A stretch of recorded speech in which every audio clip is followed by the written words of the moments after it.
gaano mo kaswerte, minsan nga mahalin mo na ang sarili mo, enough already. Paano pa pag may mga taong nakapaligid sa'yo na magmamahal sa'yo? Siguro Kuya Marvin, Ate Joyce, paglilinaw lang no, na yung Marjo hindi tinapatan at inisnab yung Kim Tao. Pwede mo Never. Fans din kami ng Kim Pao. Nakikita namin yung mga projects nila at dalawang napakagagaling na mga artista. And sabi nga namin, magkaibang production company yung pelikula namin. So hindi namin alam kung ano yung mga nangyari sa kung paano yung release ng film nila. We're just happy talaga na nagkaroon kami ng playdate this year. Correct. At saka friends din namin sila. Walang. Suportahan, no? Of course. Correct. Thank you, Ate Joyce, Kuya Marvin.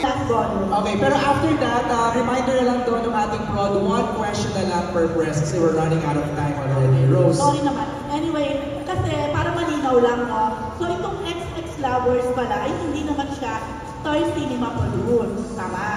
Pero nagkaroon ng konting malingat-ngat kamakailan lang dahil na parang nagkaroon ng issue na napaboran kayong dalawa against or Kim and Paolo in terms of playdate ng movie. So how would you like to answer this? Kasi pwede magkaroon ng gano'ng connotation pa rin yung mga fans at maisip at negative ang So much better siguro na explain mo yan. Okay. Yeah, I think yun nga na sabi mo na rin na hindi ito Star Cinema produced film. So walang connection dun sa film o dun sa playdate. Parang kami, dinasal lang namin na sana may palabas kami this year.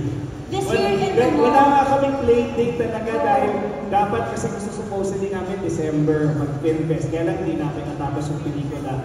February, punong-puno. So sabi baka March or April, gawa lang kami ng gawa ng pelikula, tinatapos lang namin. Biglang nag-open ang February 12.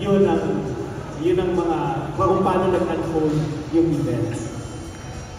Thank you, Rose. Maraming salamat. Now let's Cesar Matigal of Net 25. Cesar, are you here? Solo ko, Star Magic ako.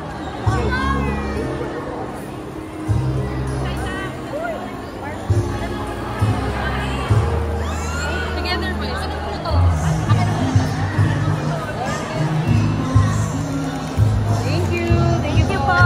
Thank you po. Thank you po.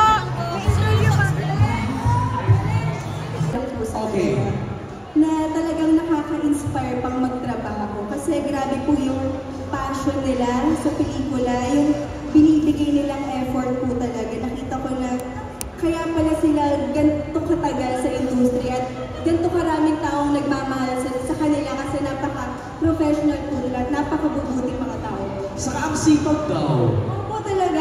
Ako po yung mahihiya talaga pero hindi po ako pwedeng humindi. Ang sipag daw lalo na mag-promote ng kanilang pelikula. Napakasipag po sa pagbebenta ng ticket, ganyan. So yun na.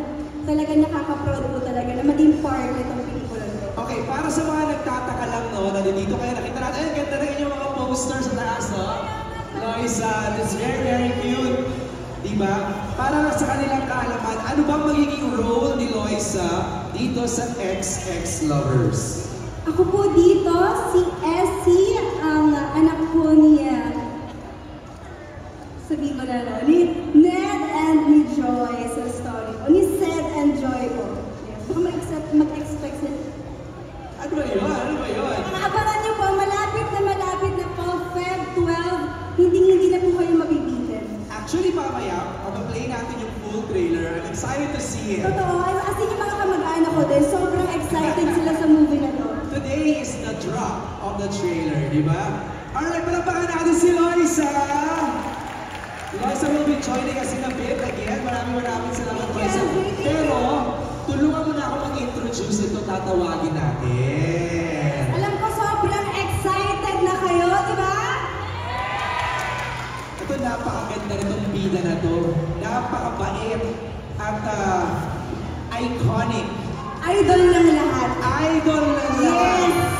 Pag sinabi mong Pinoy pop culture, hindi mawawala yung pangalan niya. Laging nandoon. Let's call in the one and only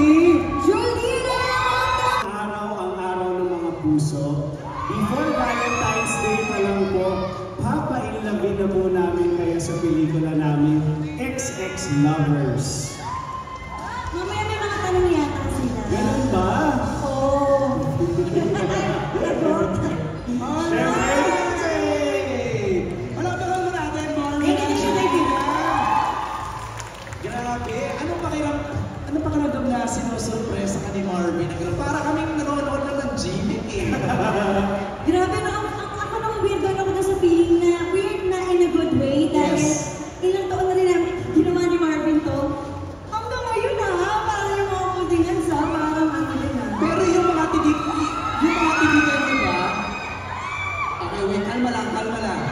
Yung mga titigan niyo ba, sino unang bumibigay? Ako ata. Ay, hindi na nga mo. Ako ata. Alam mo, can we do a titigan challenge? Tingnan natin. Sige nga. Parang may mga magulang ako rin sa Go, Marvin! Uy, yung mga sinain niyo. Joke lang. Okay, ito. Sige, tingnan natin. Titigan challenge. Ate ko sino unang bibigay. Ready? 1, 2, 3, go!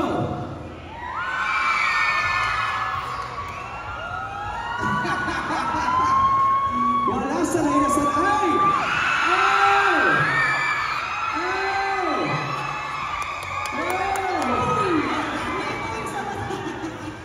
Naiyak si Jelena. Grabe! May sore eyes daw siya. Okay. Masaya tong gabi to. Magkukwentuhan tayo tungkol sa inyong pelikula. May mga kasamahan tayo sa press. Nandito ngayon. They're gonna be asking questions.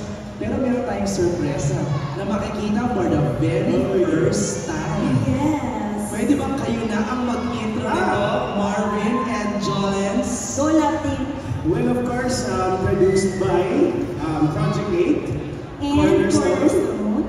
Siyempre, directed by JP Hapa. Sama na natin si Loisa dito. Anak, halika dito anak. Itong anak ko.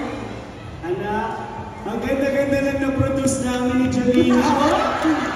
Kung ang Project 8 at si JP Hapa ay na-produce ang Marjo, movie na XX Lovers, tingnan niyo naman ang produkto. Ni Marjo! Ang ganda ng face. Jolena, pwede pa tayo umisa. Umisa pang pelikula? Ito naman. Nasa gateway mall tayo, no? Nahihiya si Lorsa. Ano ba anak sa gitna namin? Kasi ikaw ang anak namin. Wala tayo sa Quiapo. Ayan. So, maganda-ganda po ng anak namin. Ang galing-galing na po sa pelikula. Kaya sana po panoorin nyo. And speaking of the film, sabi ko nga, si JP Hapa, si Christine, our writer, and of course, The Dashing! The Dashing. Look at that. Direct on it. Ang ganda ng nag-produce nilang pelikula. And this movie actually, alam ko kung gaano kahirap gumawa ng pelikula ngayon.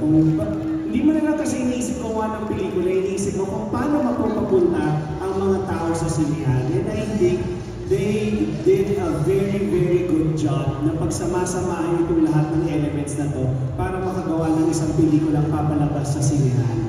So, Wait lang, pero syempre blessed din tayo dahil kung hindi dahil sa mga sumusuporta at sa nagmamahal mula noon hanggang ngayon, nahihintay ito, sabay-sabay lang natin tumintay. Kaya eto na, nagawa namin ito para sa inyo. kasama kayo sa pag-iisip namin kung bakit namin ginawa itong pelikula na to.